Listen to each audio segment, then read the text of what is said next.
नमस्कार मेरे प्यारे दोस्तों। मैं हूं प्राध्यापक डॉक्टर राजेंद्र रघुवीर देशपांडे। आई am MD in ayurvedic medicine and MD in Ayurvedic physiology.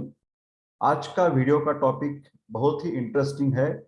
सब स्वर्ण गोल्ड प्रोडक्ट जो है आयुर्वेद के, उसके बारे में मैं डिस्कस कर रहा हूं मेरे आयुर्वेदा एकेडमी चैनल में। और आज डिस्कस करेंगे सुवर्ण युक्त सूत शेखर रस। इसका एक ड्रग रिव्यू लेंगे हम। आप तो जानते हैं कि मेरा ये जो चैनल है उसके द्वारा as I am MD in ayurvedic medicine जैसे काय चिकित्सा और क्रिया शारीर में 2 पदव्युत्तर शिक्षण ले चुका हूं। मेरे पास 35 इयर्स क्लिनिकल एक्सपीरियंस भी है।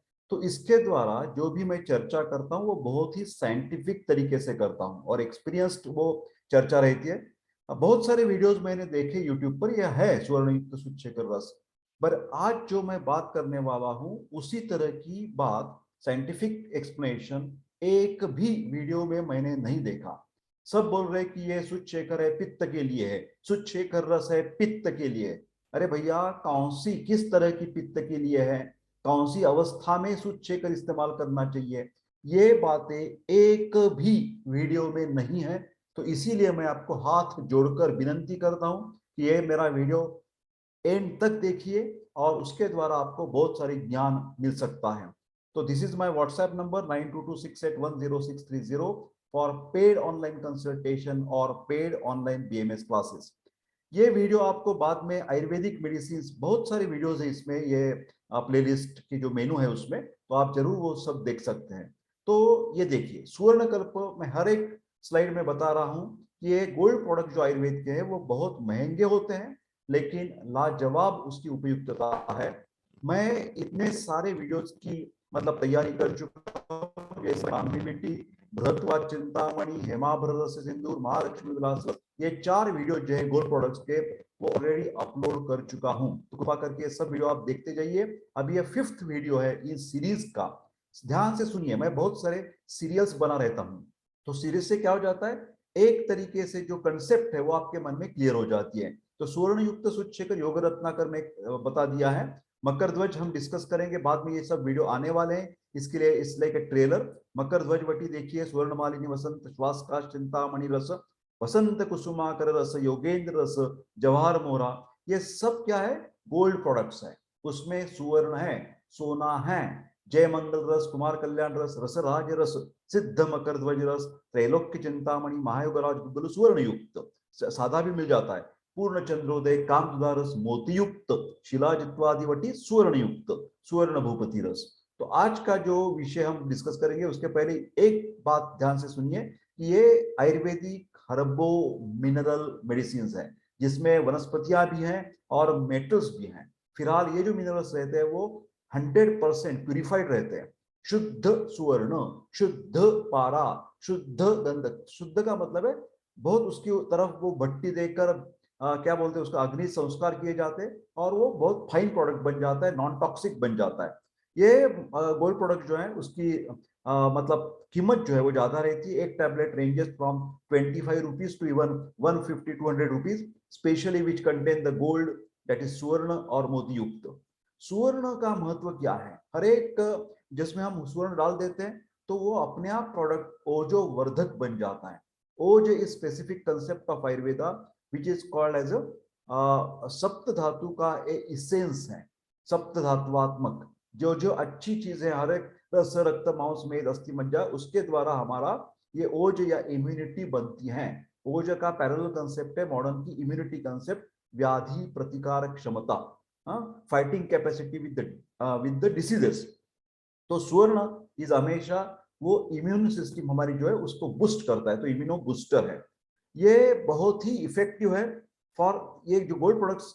कब डॉक्टर्स लोग इस्तेमाल करना चाहिए, हमारे आयुर्वेद वैद्य कब इस्तेमाल करते हैं और करना चाहिए, जैसे कि इमरजेंसी मैनेजमेंट, पेशेंट आईसीयू में एडमिट है तो तुरंत उसको रिजल्ट दिखाना है, तो हमेशा कॉस्टली भी हो फिलहाल उसको गोल्ड प्रोडक्ट्स यूज करने से फायदा मिलेगा। पेशेंट्स का ऐसा लगता है कि हमारे डॉक्टर ने आयुर्वेद हमेशा लेट रिजल्ट देता है, हमें क्विक रिजल्ट्स आप बता सकते हैं क्या, तो उसको बोल सकते हैं कि थोड़ी महंगी है ट्रीटमेंट, फिर आप ये कर सकते हैं तो ये क्विक रिजल्ट भी आपको मिल जाएंगे। In case which are not responding to the basic ayurvedic medicine, आप ट्रीटमेंट दे रहे हो फिलहाल उसके कुछ जितना चाहिए उतना असर नहीं आ रहा है, तो हम थर्ड या फोर्थ जनरेशन, जैसे मॉडर्न में फार्मेकोलॉजी में ये कंसेप्ट है, उसी तरह ये फोर्थ जनरेशन मेडिसिन हम कह सकते हैं। फिलहाल जब आप सुवर्णकल्प यूज करेंगे तो be careful, as many of them contain the heavy metals like silver, copper, iron, टी। ये जो हेवी मेटल्स है दे कैन कॉज, ये उसको आपको किडनी को तकलीफ पहुंचा सकते हैं, लीवर को, यकृत को तकलीफ पहुंचा सकते हैं। तो जब भी आप सुवर्णकल्प किधर से भी परचेस करेंगे तो सी दैट जो कंपनी है वो बहुत स्टैंडर्ड है और उसका बहुत रेपुटेशन है, जैसे कि बैद्यनाथ है, दूध पापेश्वर है, ऐसे बहुत सारी है कंपनी। तो ये देखिए स्वर्ण युक्त सूत शेखर रस, इसका रेफरेंस हमें योग रत्नाकर ग्रंथ में मिल जाएगा। ये सूत शेखर दो प्रकार का होता है, सादा सूत शेखर और स्वर्ण युक्त सूत शेखर। ये सादा सूत शेखर चीप रहता है, स्वर्ण युक्त महंगा है लेकिन ज्यादा असरदार है। ध्यान से सुनिए, इसमें मेटल होने से प्रेग्नेंट और लैक्टेटिंग मदर को ये नहीं देना चाहिए, देना है भी तो वैद्य डिसाइड करेगा। ये सब मेडिसिन जो है, मेटल वाली मेडिसिन, हर्बो मिनरल प्रोडक्ट जो है, वो कभी भी लंबे समय तक नहीं लेनी चाहिए। मतलब विदाउट डॉक्टर्स प्रिस्क्रिप्शन अपने आप से ये मेडिसिन असर भी आया तो भी 2-3 महीने लगातार ले रहे हैं आप, ये ऐसा बिल्कुल नहीं करना चाहिए। ये देखिए आयुर्वेद रसशाला कंपनी पुणे की है, मैं भी पुणे का हूँ, तो ये हमारे यहाँ आयुर्वेद रसशाला बनाती है। और ये बैद्यनाथ कंपनी का जो है सूत शेखर रस वन सुवर्ण युक्त। और यहाँ देखिए लिखे हैं, सिद्ध योग संग्रह का भी एक रेफरेंस दिया है उन्होंने, अम्ल पित्त मंदाग्नि उदर पीड़ा, यहाँ देख रहे हैं ना, चक्कर आना, वमन आदि पित्त विकृति प्रधान लोगों में ये लाभदायक है। फिलहाल ये जब पित्त विकृति बोलते हैं तो उसका हम डिस्कशन करेंगे। पहले तो इसका कंटेंट, घटक द्रव्य क्या है, तो पारद है, गंधक है, मतलब मर्क्यूरी एंड सल्फर। तो पारद गंधक जब मिल जाते हैं तो उसको बोलता है आयुर्वेद में कज्जली। हाँ, कज्जली का जो गुणधर्म है वो मैं आगे आपको बताऊंगा। फिलहाल ये ध्यान से सुनिए कि कज्जली बहुत काम आती है, एंटीसेप्टिक भी है और योगवाही मतलब कैटलिस्ट जैसी काम करती है। टंकन जो है वो जो हमारा कफ ज्यादा चिकनापन उसमें आ जाता है, स्टिकी म्यूकस रहता है, तो उसको पतला करने में या निकाल देने में वो काम आता है। सुवर्ण भस्म अभी अभी मैंने जैसे कहा ओजो वर्धक है, इम्यूनिटी बूस्टर है। वत्सनाभ जो है एक प्रकार का विषय, फिर शुद्ध वत्सनाभ यूज करते हैं तो वो एंटीपायरेटिक है। आगे चलकर मैं बताऊंगा आपको। शुंठ मरीच पिप्पली, इसको एकत्रित रीत्या आयुर्वेद में त्रिकटु बोला है। त्रिकटु ना, इट्स मेटाबॉलिक, जैसे बोलते हैं ना डाइजेशन, हजम करने में, खाना हजम करने में ये त्रिकटु का, ये मेटाबॉलिक जो हमारा फायर है, मेटाबॉलिक प्रोसेस है, उसको स्टिमुलेट करने में ये बहुत काम आता है। शुंठ कटु का मतलब है पंजेंट। हाँ, स्पाइसी चीजें क्या करती है, हमारे अग्नि को वर्धन करती है, एंजाइम सिक्रीशन बढ़ाती है। धतुर बीज है। उसके बाद ताम्र भस्म, ये भी प्यूरिफाइड है, ध्यान से सुनिए, ताम्र भस्म शुद्ध ताम्र भस्म। जब भी लिखा भी नहीं होगा तो हमेशा जब भी हम भस्म की बात करते हैं तो जो मेटल है उसको शुद्धि करने के बाद ही भस्म बना लिया जाता है। त्वक, एला, तेजपत्र और नागकेशरी, चार चीजों को मिलाकर आयुर्वेद में चातुर्जात कहा जाता है। तो चातुर्जात ये क्या होता है, ये सब एरोमेटिक हर्ब्स है, एरोमेटिक प्लांट्स है। और एरोमेटिक प्लांट्स जब रहती है वो वातानुलोमन का काम करती है, वात का जो काम होता है, हलचल या पेरिस्टाल्टिक मूवमेंट्स या नर्व इंपल्स आगे चलाना, केमिकल मैसेंजर, तो ये सबको वो अनुलोमन मतलब प्राकृतिक फिजियोलॉजिकल एस्पेक्ट से वो उसको सुधार लाती है। बिल्व, बिल्व एक मतलब एक ही फल ऐसा है कि जो आयुर्वेद में अपरिपक्व बिल्व फल यूज किया जाता है, बिल्व मगज बोलते हैं उसको। तो बिल्वावलेह भी बाजार में उपलब्ध है। ये देखिए शंख भस्म, it's also very digestant and carbonative, gas को कम करता है। कचूरा है उसमें सुगंधी द्रव्य, इसके भी वातानुलोमन कार्य है। भृंगराज, भृंगराज एक वनस्पति ऐसी एक्लिप्टा अल्वा कि इसकी भावना दी है उसके सुवर्ण सूत शेखर को। और लीवर टॉनिक है भृंगराज, माका जो है ना वो लीवर टॉनिक है। हर एक टैबलेट 100 मिलीग्राम की रहती है, एक टैबलेट सुबह एक शाम को, जनरल तरीके से शहद के साथ या गाय का घी के साथ या दाड़िम स्वरस के साथ या तक्र के साथ ये गोली हम पेशेंट को देते हैं एज पर द पेशेंट्स प्रकृति और द पेशेंट्स डिसीज। ये बोलेंगे सर हम किसके साथ ले लूं, तो आप जरूर उसके साथ वैद्य के साथ डिस्कस करेंगे। और ये अनुपान बोलते हैं, मतलब कैरियर जो मीडियम है वो आपको मतलब वो बता देगा। अभी इसमें जो घटक द्रव्य है उस उन कुछ घटक द्रव्यों की मैं चर्चा करूंगा। मैटर इंग्लिश में हो तो मैं आपको हिंदी में समझा देता हूँ। मर्क्यूरी सल्फर मिलाकर मैंने बोला कि कज्जली बन जाती है, तो उसको कैटेलिटिक एक्टिविटी है, मतलब योगवाही बोलते हैं आयुर्वेद में। तो इसका मतलब क्या हो जाता है, जो अदर बाकी के जो घटक द्रव्य उसकी जो एक्शन है, उसका जो कार्य है, वो उसको स्टिमुलेट करने के लिए, प्रोत्साहित करने के लिए कज्जली काम करती है। कज्जली और एक उसके जंतुघ्न कार्य, एंटीसेप्टिक। तो जहां भी आपको इन्फेक्शन हो जाता है तो ये कज्जली उसके ऊपर काम करती है एंटीबायोटिक की तरह। कज्जली और एक उसकी विशेषता है कि एक ग्रहणी जो हमारा शरीर का भाग है, जिसको हम इंटेस्टाइन्स कह सकते हैं, उस ग्रहणी ऑर्गन के ऊपर वो ज्यादा काम करती है, उधर भी एंटीसेप्टिक कार्य होता है। तो मतलब इंटेस्टाइन्स का जो रीजन है, क्रॉनिक डायरिया हो, लूज मोशंस या डिसेंट्री हो या स्क्रू बोलते हैं, loose motions due to HIV, तो इस सब में ये हमारी कज्जली काम कर सकती है। This medicine is called as the best medicine. ये जो आयुर्वेद सूच्यकर है ना, पित्त वाली दवा बोलते हैं, तो अम्ल पित्त बीमारी में ये काम आता है। बट आप देखेंगे तो बहुत सारी उसमें जो घटक द्रव्य है, इंग्रेडिएंट्स है, वो ज्यादातर उष्ण है। आप तो जानते हैं पित्त भी उष्ण है, तो ये घटक द्रव्य भी उष्ण है। तो आप बोलेंगे सर ये कैसा हो गया? तो आयुर्वेद के हिसाब से तो पित्त के ऊपर काम करने वाली कैसे होनी चाहिए? ठंडा ठंडा होनी चाहिए। हाँ, उसकी शीत गुण होना चाहिए, उस शीत वीर्य उसमें होनी चाहिए। यहाँ तो बहुत सारे घटक द्रव्य हॉट पोटेंसी के, ताम्र भस्म ले ले, बत्सनाभ ले सकते हैं आप, हाँ, कज्जली ले सकते हैं, सब उष्ण है। So there must be a question in the mind of the people. आपके मन में ये सवाल आना ही आना चाहिए कि ये कैसे उपयुक्त है। तो you must know the scientific truth, शास्त्रीय उसका आंसर आपको आना चाहिए। सूचशेखर इज मेडिसिन फॉर सामपित्त एंड नॉट फॉर निरामपित्त। ये मेरी वीडियो की एक खासियत है, इसके लिए आप इसको लाइक कर दीजिए, शेयर कर दीजिए, और आपको सब को अवेयर करना है कि Sutshekhar is not for all the types of pitta. हाँ, ये जो है साम पित्त की ऊपर काम करेगा, निराम पित्त के ऊपर ये काम नहीं करेगा। तो अभी हम समझा देते कि साम पित्त और निराम पित्त क्या है। साम पित्त का मतलब यहाँ पित्त वृद्धि है। फिर पित्त वृद्धि, पित्त के गुण आप जानते हैं, पित्तम सस्नेह तीक्ष्ण उष्ण लघु विस्त्र सरद्रव। तो उष्ण तीक्ष्ण गुण यहाँ नहीं बढ़ता। साम में क्या हो जाता है? इंक्रीज इन द द्रव गुण, द्रव और स्निग्ध गुण बढ़ जाते हैं। तो इससे क्या हो जाता है? अपचन हो जाता है, अग्निमांद्य हो जाता है, और हमारी जो डाइजेशन की जो प्रोसेस है, मेटाबॉलिज्म की प्रोसेस है, वो ऑन द लोअर साइड आ जाती है। तो उसके साथ जो अरुचि बोलते हैं, लॉस ऑफ एपेटाइट, अग्निमांद्य, अपचन है ना, अजीर्ण, गैस हो जाता है, अनसेटिस्फैक्टरी स्टूल्स, हमारे टट्टी अच्छी नहीं हो पाती, उसमें भी लूज मोशन हो सकता है, कॉन्स्टिपेशन हो सकता है। जो हम वोमिट करते हैं तो उसकी टेस्ट भी सावर, अम्ल द्रव्य, अम्ल रस की वो उल्टी होती है उसमें। मतलब ये सामपित्त के लक्षण है। निराम पित्त क्या होता है? निराम पित्त में ज्यादातर उष्ण गुण बढ़ जाते हैं। यहाँ द्रव गुण बढ़ा है, यहाँ उष्ण गुण बढ़ा है। हाँ, तो उससे क्या हो जाता है? यहाँ की डाइजेशन की कोई भी शिकायत नहीं है। ध्यान से सुनिए, पेशेंट की जो एपेटाइट है वो अच्छी रहती है। हाँ, burning is predominant rather than gas, rather than indigestion। अपचन अजीर्ण की बजाय इधर तकरार, शिकायत क्या है? पेशेंट की जलन होती है और वोमिटिंग होती है, उल्टी जो होती है, वो पंजन टेस्ट। यहाँ पर देखिए, यहाँ सवर टेस्ट है और यहाँ पंजन टेस्ट है ना, कटवा रस, यहाँ पर अम्ल रस है और यहाँ मतलब पंजन टेस्ट है, हाँ, तीखा रस है।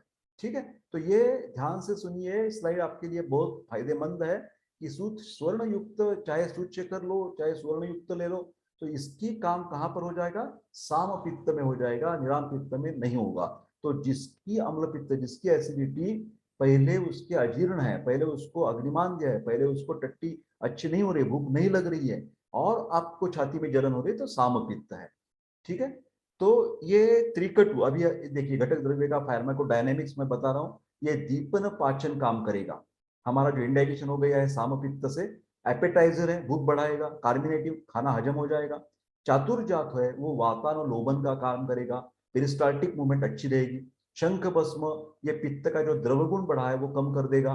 भृंगराज जो है, ये यकृत के लिए और त्वचा के लिए बहुत फायदेमंद रहेगा। शुद्ध ताम्र भस्म, ये विषनाशक बताया है। तो विषनाशक आयुर्वेद के हिसाब से अनेक तरह के विष होते हैं, तो इसमें एक विष है आमपा। आम जो निर्माण होता है वो आहार रस, हमारा जो पहले खाना हजम नहीं होता है प्रॉपर ढंग से, तो उससे विकृत रस बन जाता है, तो उसको बोलते हैं साम आहार रस, साम रस धातु, साम रक्त धातु। तो पूरे धातु में ये आम फैल जाता है, विष फैल जाता है। ठीक है, तो उसका पचन कौन करता है? ताम्र भस्म करेगा। सुवर्ण भस्म एंटीऑक्सीडेंट काम करेगा, इम्यूनोमॉड्यूलेटर, आपकी इम्यूनिटी बढ़ाएगा। वत्सनाभ है, वो आपको पसीना ज्यादा आ जाएगा, डायफोरेटिक और एंटीपायरेटिक, आपका जो ज्वर है वो कम हो जाएगा। धतुर है, एंटी कफ और सो श्वास बीमारी में या ब्रोंकियल अस्थमा में काम करेगा, ब्रोंको डायलेटर है। बिल्व जो है useful to control the chronic inflammation of intestine, जैसे कि अल्सरेटिव कोलाइटिस।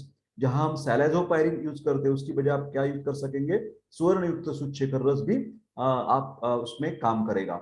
दिस मेडिसिन सूच्यकर स्वर्ण युक्त for hyper acidity with indigestion. जहां भी एच पाइलोरी इन्फेक्शन रहता है उसमें भी ये सुवर्ण युक्त सूचेकर आप जरूर दे सकते हैं टू अवॉइड द रिकरेंस, है ना। हेडेक और गिडीनेस जो साम पित्त से होता है उसके लिए काम करेगा, ठीक है। तो सुवर्ण युक्त सूचेकर शॉर्ट में बोला जाए तो जहां भी जंतु संसर्ग है, जहां भी सूजन है और जहां भी बुखार है, इन तीनों कंडीशन में आपको सिर्फ पित्त की नहीं, अलग अलग शरीर में जो भी कंडीशंस है उसमें आप सुवर्ण युक्त सूचेकर रस, इन कंडीशन में जहां इन्फेक्शन, जंतु संसर्ग, इन्फ्लेमेशन, सूजन है और फीवर, बुखार है, जैसे कि ये इन्फेक्शन, इन्फ्लेमेशन, फीवर इंटेस्टाइन में हो सकता है, लीवर के द्वारा, रेस्पिरेटरी ट्रैक्ट, स्किन प्रॉब्लम्स, जैसे कि उदाहरण के तौर पर टॉन्सिलाइटिस में भी आप स्वर्ण युक्त सूचीकर दे सकते हैं, bronchitis, pneumonitis, appendicitis, salpingitis, meningitis, urinary tract infection, इन सब में आप स्वर्ण युक्त सूचीकर रस जरूर इस्तेमाल कीजिए, क्योंकि इससे के द्वारा इन्फेक्शन कम हो जाएगा, इन्फ्लेमेशन कम हो जाएगा और फीवर भी चला जाएगा, क्योंकि उधर बदसनाव है, डायफोरेटिक। आम कंडीशंस में देने हैं ऑटो इम्यून डिसीजेस जो है, आमवात बोलते हैं, रूमेटिक फीवर बोलते हैं, रूमेटॉइड आर्थराइटिस, इस सब में भी आप सुवर्ण युक्त सूचीकर रस देंगे, because it will remove the harmful effects of the toxic chemicals. तो इस रसायन के उपयोग से, जैसे मैंने बोला, साम साम तरीके का अम्ल पित्त, साम तरीके का जिसमें उल्टी हो जाती है, संग्रहणी क्रॉनिक इंटेस्टिनल इंट्राइटिस या कोलाइटिस, पेट फूलना गैस से, मंदाग्नि, हिचकी, खांसी, ये सब रोग इससे बेहतरीन हो, मतलब नष्ट हो जाएंगे। ये जो सुवर्णयुक्त सूचेकर है वो पित्त और वातजन्य विकारों को शांत करता है। पित्त की द्रवगुण की वृद्धि हो तो साम पित्त हो, पित्त वृद्धि के साथ जब भी अग्निमांद्य रहेगा, जब भी अपचन हो, तो आपको सुवर्ण सूचीकर देना है। आमाशय या पित्ताशय में पित्त कमजोर होकर, मतलब वहां पित्त का द्रवगुण बढ़ा है, ध्यान से सुनिए, उष्णता कम हो गई है, इंडाइजेशन हो गया है, अपना कार्य करने में असमर्थ हो गया हो, तो उसको दुरुस्त करने का, एंजाइम सिक्रेशन बढ़ाने का काम सुवर्ण युक्त सूचीकर रस करेगा। इसलिए सूचीकर रस का प्रयोग अम्ल पित्त में खट्टी वमन, सावर जिसको बोलते हैं, कोष्ठ में दर्द होना, उदावर्त इत्यादि पित्त विकृति जन्य रोगों में अधिक किया जाता है। यहाँ पित्त दोष नाशक होते हुए हृदय को बल देने वाला और संग्राही भी है। इसलिए राजक्षमा की प्रथम और द्वितीय अवस्था में तथा संग्रहणी और अतिसार इत्यादि वात प्रधान रोगों में दस्त कम करने तथा हृदय को बल पहुंचाने के लिए सुवर्ण सूचीकर इस्तेमाल करना चाहिए। ये क्या करेगा? पाचक पित्त की विकृति दूर कर जाठराग्नि को प्रदीप्त करेगा और उससे द्वारा होने वाला जो दर्द था, अपचन वाला, अग्निमंद्य वाला, वो वेदना शामक होने से कम हो जाएगा। अम्ल पित्त में वात प्रकोप से दर्द होता है और पित्त प्रकोप से खट्टी वमन होती है। सूचीकर रस ये वात पित्त शामक गुण के कारण ये जो तकरारी पहले वाले जो मैंने कहा था, ये दो प्रॉब्लम्स, दर्द होना या खट्टी वमन, ये निकल जाएगा। इसका प्रभाव धीरे धीरे होता है पर स्थायी होता है। सुवर्ण सूचीकर के साथ अनुपान या सहायक औषध की स्वरूप से जब उसमें निरामता आ जाएगी तो प्रवाह पृष्ठीय बेसिकली निराम पित्त के लिए देते हैं। जब उष्ण तीक्ष्ण गुण अभी भी बढ़ा है तो प्रवाह पृष्ठि देंगे, पहले आम पाचन करेंगे स्वर्ण युक्त सूचीकर के द्वारा। कुष्मांड अवलेह ये भी निराम अवस्था में देख सकते हैं। पटोला आदि कषाय ये साम और निराम अवस्था में दे सकते हैं। फलत्रिका आदि कषाय ये साम अवस्था में, इसका अनुपान रहना चाहिए, ये लीवर को बहुत अच्छा काम करता है, फलत्रिका आदि कषाय। कामदुधा रस ये निराम पित्त का औषध है। दाड़िमादि घृत, जब भी आपको कुछ बोन मैरो का प्रॉब्लम है और एनीमिक कंडीशन आ गई है, क्रॉनिक बीमारी, आपको टीबी है, कैंसर है और आपको एनीमिया हो गया है, तो एरिथ्रोपोइसिस की प्रक्रिया स्टिमुलेट करने के लिए स्वर्ण सूचीकर रस देने से दाड़िमादि घृत एनीमिया में अनुपान होना चाहिए। शतावरी घृत लेडीज के लिए ज्यादातर ये काम आ सकता है। रेस्पिरेटरी प्रॉब्लम, श्वास मार्ग की जो बीमारी है, सांस फूलना, ब्रोंकियल अस्थमा, राज्यक्षमा, ट्यूबरकुलोसिस, निमोनिया, सितो, तो इनमें साथ आप सितोपलादी और तालिसादी चूर्ण या तालिसादी चूर्ण में मिक्स करके पिष्टी बनाकर ये स्वर्ण युक्त सूचीकर रस इस्तेमाल करेंगे। ब्रेन की शिकायत है तो ब्राह्मी स्वरस या सारस्वतारिष्ट इसके साथ अनुपान तौर पर हम यूज करेंगे। ग्रहणी की विकार है, एंट्राइटिस या कोलाइटिस, तो स्वर्ण युक्त सूचीकर के साथ प्रवाल पंचामृत और परपटी वटी, परपटी कल्प हम दे सकते हैं, रस परपटी हो या क्या बोलते हैं ना, और बहुत सारी पंचामृत परपटी होती है। एसिडिटी हो ज्यादा तो आमला की या शतावरी चूर्ण के साथ ये स्वर्ण युक्त सूचीकर देने से फायदा हो जाएगा। ये टैबलेट्स 10, 20 और 15 टैबलेट्स में मिल सकता है पैकिंग में। तो मेरे ख्याल से शायद आप ये स्वर्ण युक्त सूचीकर की जो साइंटिफिक शास्त्रीय तरीके का इंफॉर्मेशन था वो आपको मिल गया होगा। तो आप जरूर मेरे आयुर्वेद एकेडमी को सब्सक्राइब कर दीजिए। फिर एक ध्यान से सुनिए कि ये सब सेल्फ मेडिकेशन के लिए जो माहिती है वो आप बिल्कुल इस्तेमाल मत कीजिए। आप जरूर आपकी फैमिली फिजिशियन की सलाह लेनी चाहिए। वैधानिक इशारा मैं दे रहा हूँ यहाँ पर। कौन सी भी बीमारी में यथावश्यक यथाकाल वैद्य की सलाह लेना बहुत ही जरूरत है। So this is educational video only. Okay, if you are suffering from gastric और duodenal ulcers, hyperacidity, colitis, migraine, hypertension, तो आप हमारी जो आयुर्वेद एकेडमी में एक्सपर्ट डॉक्टर्स है उनके साथ बातचीत और सलाह ले सकते हैं। पेड कंसल्टेशन रहती है, तो आप जरूर मेरे को व्हाट्सएप कर सकते हैं। तो मैं विनंती करता हूं कि ये मेरा वीडियो लाइक कर दीजिए, शेयर कर दीजिए, and don't forget to subscribe my YouTube channel to get scientific videos and very simple language. So I wish all the best and take care.